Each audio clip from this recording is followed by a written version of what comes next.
Hello, Maverick traders. Welcome out to your market roundup. It's June 17th. Corey here with you. Always fun to be with you. Let's jump in. So we're going to take a look at meaningful news in the markets, take a look at markets from a broad down perspective, and I'm going to put added emphasis on sectors like industrials. We're going to talk about how it's kind of a two-sided market. There's things in bull markets, there's things in bear markets, and what's going to give? Well, we got to watch sectors like industrials closely, and then we're going to highlight our best ideas, bullish, neutral, or bearish. Disclaimer. This video was created for professional stock and option traders. Maverick Trading is a proprietary trading firm that employs professional traders around the world. Our traders trade firm capital and keep 70 to 80% of profits they generate. All trades and analysis in this video are for professional traders only. If you are interested in becoming a professional trader for Maverick, click the apply button in the video description. Let's break down what happened today. So the markets are in this kind of weird dynamic where if we look at the price action, Dow, S&P, NASDAQ, we're really trending higher, and today was a good example of that, up about 1%. But if you were to look at charts of the Russell 2000 or the broader markets, if you were to look at everything, it's really a sideways market. So the most impactful stocks we know are what's driving all of this. Oil up big at 2.5, well, just shy of 2.5, 2.25%. Gold down 0.5%. I would say that both of those are a good thing from the standpoint of usually if the economy is going to crash and roll over, oil would be more sensitive to that. Gold would outperform. Gold is really in a corrective phase. So the economy, as far as these commodities are concerned, kind of good price action here lately to suggest that we're not rolling over aggressively and that the economy's not tipping over in towards recession or something like that. But are we in a bull market? Markets are at an all-time high, but we've slipped. Only 49% of stocks are above their 50 MA.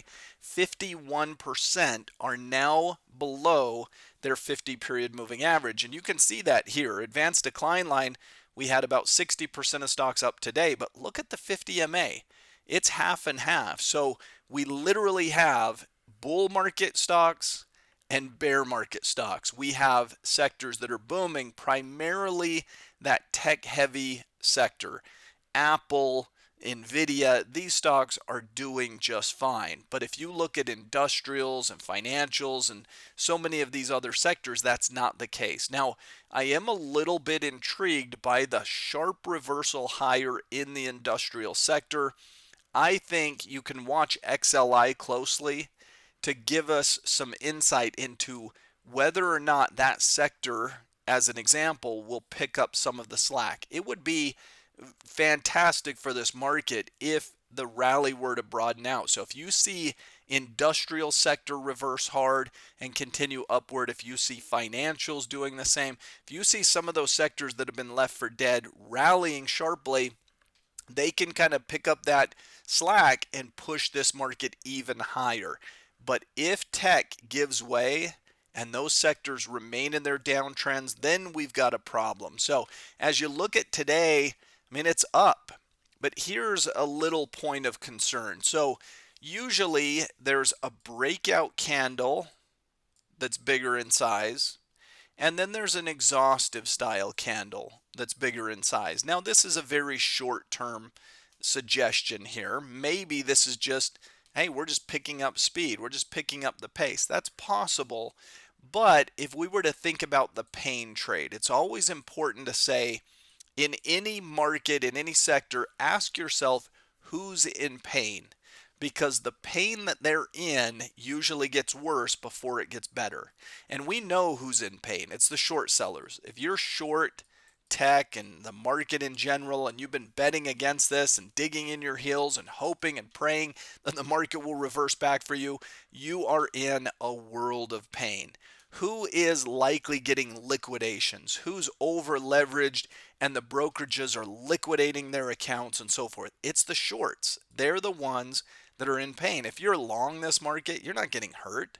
It's the short sellers. So these signs, the reason this can be exhaustive is Usually when you get expanded range candles, but you're stretched away from moving averages and so forth, it becomes a little bit of an exhaustion signal because we know that that kind of signals that those short sellers are being squeezed and they're throwing in the towel. Let me say it like this. If the market's running higher, who's doing all this buying? Smart investors slash traders and so on will be more bullish back at the breakout point or on pullbacks or, after it consolidates and high base breakouts or whatever. But who just chases it higher? There is some Johnny come latelys, but for the most part, the people that will continue to buy and more aggressively buy will be the finishing touch, the ones that are in the most pain. You can see it on the Nasdaq even more extended. See the breakout candle, see how we're up and elevated. When you start to get stretched away from the moving averages, you know that the momentum has been carrying. But look, they're pretty normal size candles, normal. This one's bigger than the daily ATR. We moved more today than we do on most days. The daily ATR for the QQQ is in the $5 something range. Today, from high to low, we moved over $8. We moved about $8.50. So it was about 50% more than the market normally moves. Again, that's called an expanded range candle. When you get expanded range candles, candles that are larger than normal, larger than your daily ATR, they normally happen at either breakout points or exhaustive type of points. Big reversal points, they're key. They stand out, right? Just as you had a big size candle that signaled the top, you had a big size candle that signaled that the pullback, the correction was done. You had a bigger candle on the breakout, you very well may have the bigger size candle at a little exhaustive point. So I'm not going to be surprised if maybe we gap up, but then proceed to roll over a bit for a few days because, again, this run, who's been getting their arm twisted and who is, they call it a capitulation. You just give up. You throw in the towel. No moss. I can't take the pain anymore. Who's doing that? It's the short sellers. When you get large size candles like that, so far extended, it's probably not the logical buyer. It's the person that's in too much pain and can't take it any longer. As we look at the heat map, spread out some green and some red. Real estate, it's a smaller sector, but certainly in the red. Utilities, smaller sector, but certainly very much in the red. Now, we can see the big boxes. Well, Apple was up 2%. Apple's more important than the entire real estate sector combined.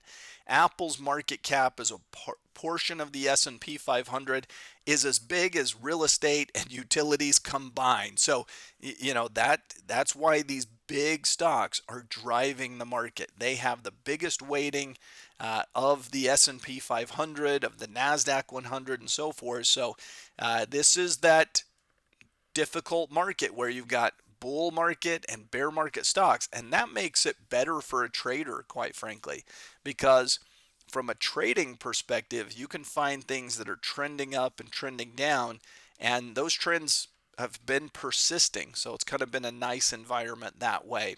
As we look at the markets, we just don't want to overthink this. You're in an upward trend.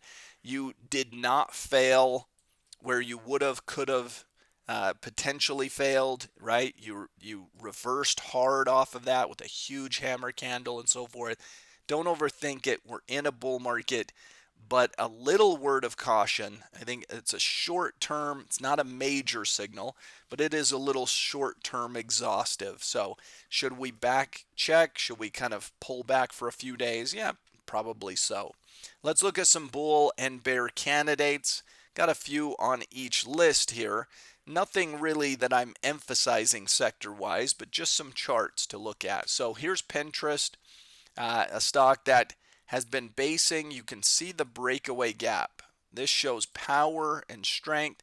Not only did you break away, you've left that gap unfilled. So very powerful move.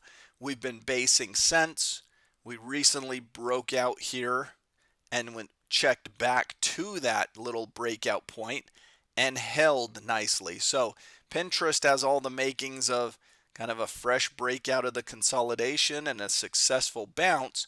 It looks like it wants to go a bit higher. So Pinterest on the upside bullish momentum type of play. And then one that hasn't really taken off yet, but is possibly to do so, ascending triangle here in WMB, up here wedging close to the highs. Watch for the breakout coming probably sooner rather than later. Is it possible that this ascending triangle could break down? Yeah, I wouldn't really play it until I have a clearer picture which way it's going to go, but normally you've been in an uptrend and you're working that off, consolidating sideways, it's more likely to break out to the upside than the downside. Now, on the bearish side, looking for things that are rolling over, starting to turn bearish. We almost have a bearish cross here, 20 below the 50. That's coming soon. You have broken below some levels of support in there. And as we rally for a couple of days here, it probably fails again against that $61 level. So I think in the case of Citigroup, letter C, probably working our way down towards the $58, $57 range in the not too distant future. And then again on the bearish side, we've got MasterCard, a descending triangle pattern, lower highs, lower lows. But the one key point here that I guess I would emphasize is I'm not convinced that some of these sectors won't start to get some inflow of capital. If you have new dollars to work, and I don't know if the market's going to have this, but if the market can get more dollars out of cash, out of government bonds, out of other asset classes and coming into stocks, it makes sense to me that they would start to pick over some of these sectors that have underperformed. So that's going to be the key to whether or not the uptrend can persist. We need financials, industrials, some of these sectors to turn higher. So here again in MasterCard, it's a bearish chart. It's been bouncing off of these lows, and I would suspect it's going to likely come and break down below those. You could even argue it's a little inverse cup and handle, which is also bearish, or a descending triangle, bearish pattern. But first, we need to watch and wait for more of a signal. Right now, I wouldn't trigger in, but if we get a little bearish pivot, I might start to jump in that trade and bet on MasterCard to go lower. So watch those sectors. I'm keeping a close eye on XLI because it did reverse higher at the end of last week and then persisted with a little bit more reversal today. If that sector can go from a downward trend, can start to get above its 20, 50 period moving averages and sustain that here in the next week or so, then you might be seeing that exactly what I'm talking about, sector rotation coming back into some of these sectors, and the market can hold up in that environment. We've got retail sales on Tuesday. Earnings wise, there's really nothing. Darden, KB Homes, a few companies reporting, but nothing major there. So economic reports, earnings reports, nothing significant. Hope you enjoyed today's market roundup. Have a great week, everyone. We'll see you next time.